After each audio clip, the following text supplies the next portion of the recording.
Thanks, Chair. This is about Uber. Firstly, I want to pay tribute to the International Consortium of Investigative Journalists for the excellent work in publishing the Uber leaks, which reveal a major corporation valued at $44 billion, setting itself up as a disruptor, a modern company and so on, but in reality pursuing the old, tried and tested methods of major capitalist corporations. One, major exploitation of workers. These people provide nothing more than an app and have made themselves incredibly rich, driving down terms and conditions right across the world. Two, using money to buy political influence and willing to go to any ends to achieve their aims. Worth quoting one of the Uber people saying, "Violence guarantees success, and these guys must be resisted," calling for a counter-protest to be organised in Paris against taxi drivers in order to create violence to drive through their programme. In this country, what did it look like? It looked like Uber writing the manifesto for Fine Gael. 2016 election manifesto, quote, "New platforms are being developed that allow everyone to earn extra income in this sharing economy." Sounds great. Could the Minister confirm or deny that? Is it accurate, as John Moran claims and Uber accepts, that that is effectively written by Uber? Did Fine Gael write it themselves, or did Uber write it?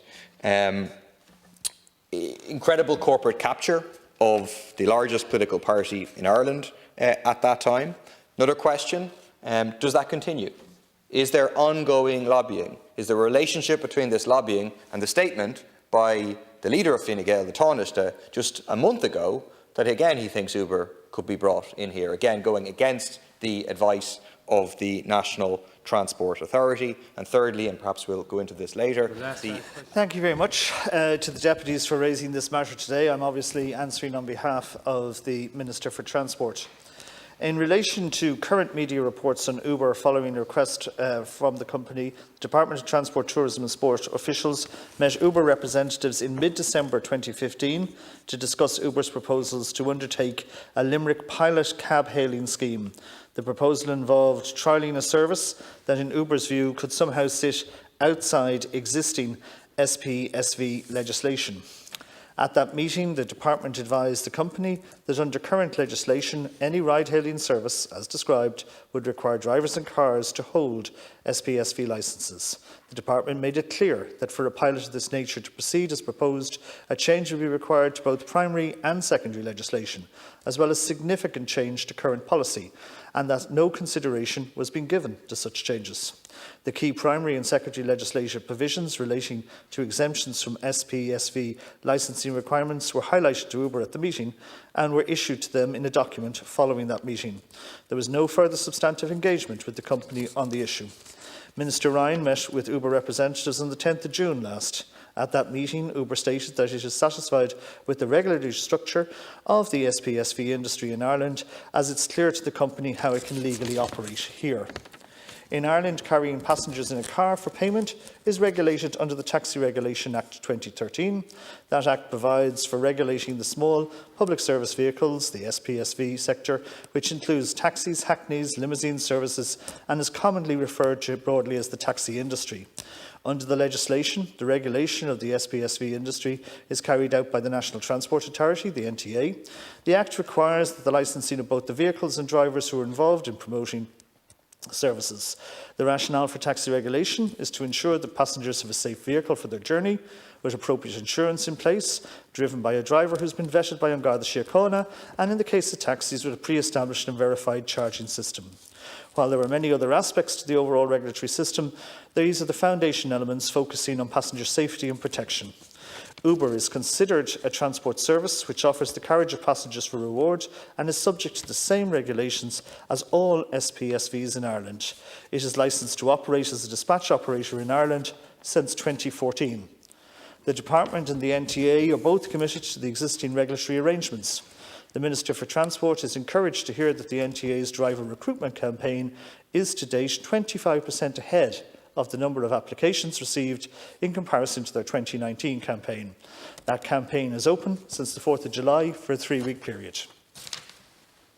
Thank you. Minister. Deputy Murphy. Yeah. I mean, I'll go again. Does it trouble you, even as a member of Fine Gael, does it trouble you that Uber wrote a section of your election manifesto in 2016?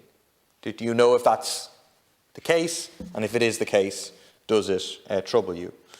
Secondly, does it trouble you that John Moran, former political insider, former Secretary General of the Department of Finance, was boasting to Uber about how he could effectively bypass the regular kind of lobbying, registered lobbying practices by getting personal access to then Minister for Finance, Michael Noonan, saying that, you know, he could drop over to his house, he could send him a text, he knows what pubs to find him at.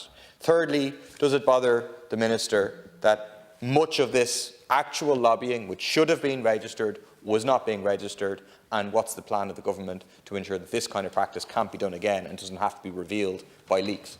Thank you. Just to make absolutely clear to you, I'm answering as a Government Minister on behalf of the Minister for Transport. Ireland's SV regulatory framework requires that all drivers and all vehicles are licensed as a means of protecting the consumer and helping ensure public safety. Furthermore, no special regulations have been developed to govern the carriage of passengers by passengers' cars which are not SVs. Therefore, the classic model where everyone with a car and the relevant app may provide taxi service does not exist here. The Minister for Transport believes that the protection of the consumer and personal safety are vital objectives and must continue to be central to how the SPSV industry is regulated and operated.